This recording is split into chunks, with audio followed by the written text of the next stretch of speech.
지금 다윗은요, 목숨의 위기 가운데 처해 있습니다. 절체절명의 위기 가운데 속에서도 믿음으로 하나님께 나아가며 기도하며 찬양하고 있는 다윗의 모습을 우리가 볼 수가 있습니다. 우리 1절 말씀 함께 다시 읽겠습니다. 내가 여호와께 피하였거늘 너희가 내 영혼에게 새같이 내 산으로 도망하라 함은 어찌함인가. 다윗은 지금 하나님께 피하였다라고 말씀하고 있습니다. 그런데 세상 사람들이 다윗을 향해 이렇게 말하죠. 너는 너 산으로, 너를 도와줄 수 있는 사람에게 세상 방법으로 피하지 않고 왜 하나님께 피하냐고 비아냥거리고 있습니다.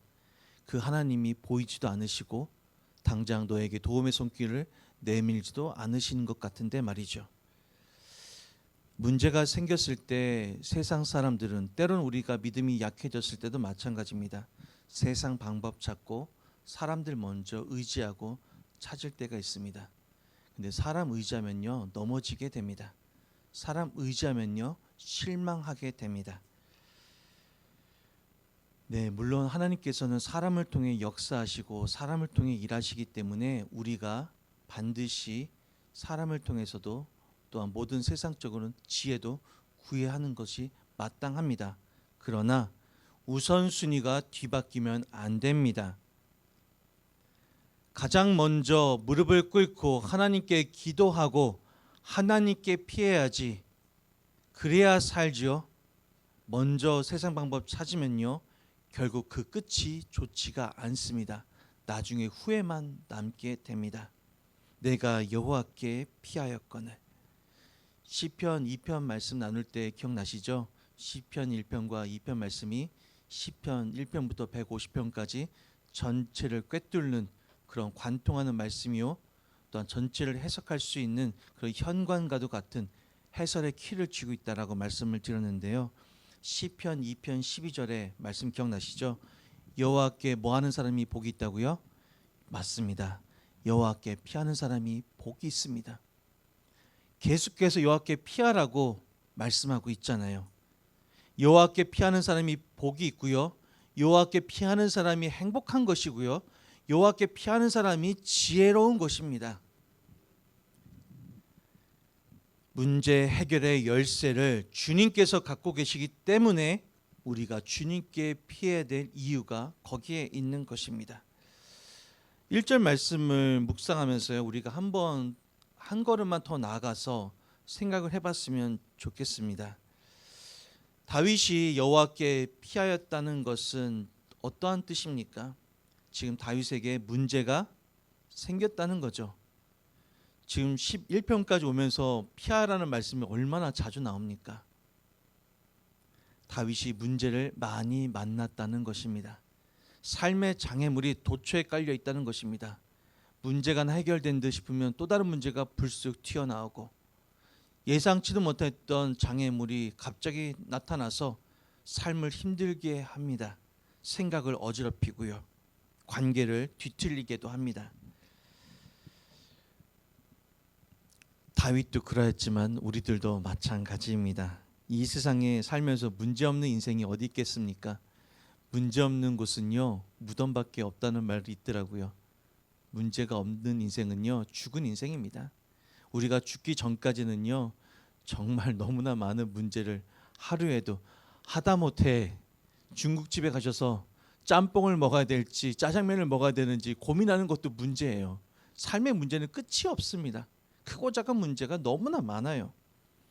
문제가 없게 해달라고 기도하는 것도 물론 귀한 믿음이십니다. 하지만 문제를 만났을 때에 그때 우리의 신앙이 진짜인지 가짜인지 판명이 됩니다. 정말 우리의 신앙이 찐이라고 하면요, 우리가 어려움 당했을 때에 하나님께 피하는 그 인생, 그게 바로 진짜 신앙이요, 참된 신앙입니다. 다시 한번 부탁드립니다. 우리가 다시 한번 결단하기 원합니다. 삶의 문제 앞에 사람 찾지 말고 방법 찾지 말고 하나님을 찾으며 하나님께 피하시기를, 그렇게 살아가시는 저와 여러분 되시기를 주님의 이름으로 축복합니다. 우리 3절 말씀도 함께 읽겠습니다. 3절입니다. 터가 무너지면 의인이 무엇을 하랴. 터가 무너진다는 것은요, 기초가 무너졌다는 것이죠. 기초가. 건물을 세울 때도 기초공사, 터 닦기가 가장 중요하다고 하더라고요. 가장 많은 시간을 들인다고 합니다. 비용도 만만찮게 드는 게 바로 기초공사라고 합니다.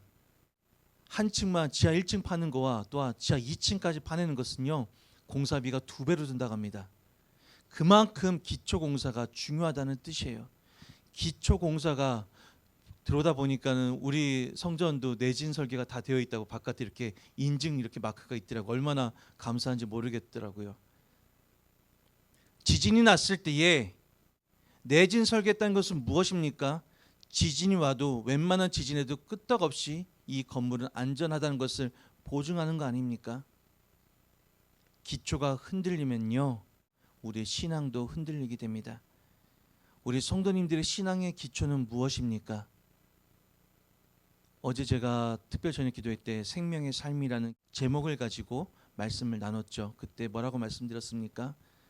생명의 삶이라는 것은 하나님 중심, 말씀 중심, 교회 중심, 공동체 중심으로 사는 게 생명의 삶이고요.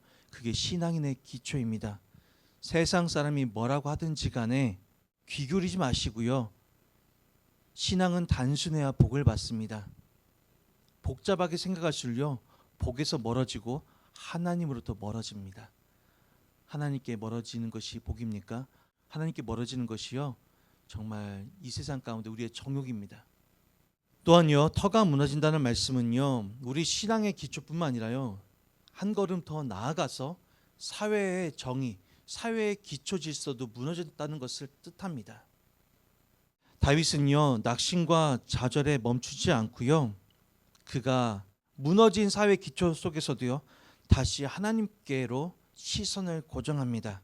주일 말씀 나눴던 것처럼요, 우리의 시선이 여호와께 고정되는 것, 여호와를 앙망하는 것, 여호와를 앙망해야 새 힘과 새 능력을 얻을 수가 있고 우리가 살 수가 있습니다. 우리 4절 말씀도 함께 읽겠습니다. 4절입니다. 여호와께서는요, 그의 성전에 계시고 여호와의 보좌는 하늘에 있으며 그의 눈이 인생을 통촉하시고 그의 안목이 그들을 감찰하시도다. 아멘.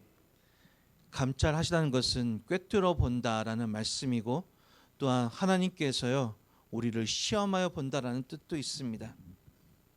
정말 우리의 신앙의 중심이 하나님께 향하여 있는지 아닌지, 우리의 마음의 중심을 그 은밀한 곳까지 우리가 하나님께 숨기고 싶은 그 지점까지도 하나님께서 꿰뚫어 보신다라고 하는 말씀입니다. 하늘에 계신 우리 하나님은 다 알고 계시고 다 보고 계십니다. 또한 모든 것을 하실 수가 있는 분입니다. 사무엘상 16장 7절에 사람은 외모를 보거니와 나 여호와는 무엇을 보신다고요? 중심을 보신다 하셨습니다. 중심을 꿰뚫어 보시는 하나님께 모든 것을 맡기시기 바라고, 숨길 것이 무엇이 있으며 애시당초 숨기는 것이요 불가능합니다. 인간이 만든 CCTV에는 사각지대가 있습니다. 안 보이는 곳이 있어서 범죄자들이 교묘하게 사각지대에서 범죄를 일으키기도 합니다. 그렇지만 하나님의 눈에는요, 모든 것들을, 이 세상을 다 보고 계신 하나님의 눈에는요, CCTV에는요 사각지대가 없습니다.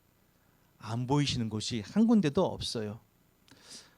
하나님이 다 보고 계시다고 하니까 왠지 좀 찝찝하시고, 아우 나 이런 거는 좀 하나님이 몰라주셨으면 좋겠는데, 그런 마음이 드실 때가 있으시죠? 네, 반대로 생각해 보면요, 다른 각도에서 생각해 보면요, 이보다 더 감사한 일이 어디에 있습니까? 정말 가로등도 없고 어두컴컴한데 갑자기 뒤에서 저같이 덩치 큰 남자가 막 따라온다고 생각해 보십시오. 인기척을 느껴보십시오. 얼마나 두렵습니까? 그런데 앞에 가는 곳마다 앞에 정말 4K, 4K CCTV가 다 여기저기 달려 있다고 생각해 보십시오. 얼마나 든든하십니까? 저런 남자가 있다 하더라도 나를 어쩌지 못하겠지, 그런 안심이 되지 않으십니까? 마찬가지입니다. 하나님이 모든 것들을 다 보고 계시는 하나님께서 나를 지켜보고 계시고 보호하고 계시고 다 알고 계시고 나를 위해서 다 하고 계신다고 믿으면 이보다 더 참 평안을 누릴 수 있는 방법이 어디에 있겠습니까? 참 안식은 주님께서 나를 보고 계시기 때문에 가능합니다. 우리 7절 말씀 함께 읽겠습니다. 여호와는 의로우사 의로운 일을 좋아하시다니 정직한 자는 그의 얼굴을 배우리로다. 아멘. 3절에 터가 무너지고 기초가 무너져서 마치 악인이 형통하는 것 같고 안 믿는 자들이 오히려 교회를 탄압하는 자들이 떵떵거리고 잘 사는 것 같고 성공하는 것처럼 보여도요, 정직한 자는 흔들리지 않습니다. 기초가 무너지고 터가 무너지니까 악인이 형통할 수밖에 없겠죠. 악인에게 형통하도록, 악인이 잘 살도록 기초가 무너졌기 때문에 그렇습니다. 그러나 그러한 속에서도요, 정직한 자는요, 무너진 기초를 다시 세우고자 애씁니다. 무너진 사회 속에서 혼자 내버려진 것 같은 외톨이 같고 너무나 힘든 상황 속에 있다 할지라도요, 정직한 자는요, 의로운 자는요, 누구의 얼굴을 만날 수 있습니까? 볼 수 있습니까? 하나님의 얼굴을 볼 수가 있습니다. 야복강 나루토에서 악과 뒤가 막혀 있던 야곱이 천사와 씨름하고 분이엘 하나님의 얼굴을 본 것처럼, 분이엘의 아침을 맞이했던 것처럼요, 어두운 밤이 지나고 동틉니다. 동이 트기 바로 직전이 가장 캄캄한 것처럼 우리 주님께서도요, 밤 사경에 제자들을 찾아와 주셨습니다. 밤 사경은 새벽 3시부터 6시까지 가장 캄캄할 때입니다. 내가 혼자인 것 같고 무너진 사회 시스템 속에서, 어려움 속에서 나 혼자인 것 같고 외톨이로 버려진 것 같고 침묵하시는 하나님 때문에 내가 답답한다 할지라도, 그럼에도 불구하고 아침은 반드시 옵니다. 그때 분이엘의 아침을 구하는 그런 성도님들 되시기를 바라고, 또한 무너진 터를 정말 의인 한 사람 때문에 주님께서 그 성을 고치시고 무너뜨리지 않는다 약속하셨던 것처럼, 하나님께서 소돔과 고모라에도 의인 10사람만 있으면 내가 그 성을 무너뜨리지 않는다 하셨던 것처럼, 그래서요, 유대인들은요, 성인 남자 10사람만 있으면 회당을 지을 수가 있습니다. 그거는 지금도 그 원칙이 지켜지고 있습니다. 왜요? 하나님께서 의인 10사람만 있으면 소돔과 고모라를 멸망시키지 않는다라고 말씀하셨던 그 말씀에 기초하여서 회당을 지을 수가 있습니다. 유대인들도 회당 중심으로 사는데, 예수님의 은혜를 알지 못하는 자들도 그렇게 공동체 중심으로 사는데, 예수 구속의 은혜를 알고 있는 우리 크리스찬들이 하나님 중심, 말씀 중심, 교회 중심, 공동체 중심으로 살아야만 합니다. 정직한 자는 그의 얼굴을 배우리다. 하나님의 얼굴을 구하는 복된 아침, 복된 하루 되시기를 주님의 이름으로 축복합니다.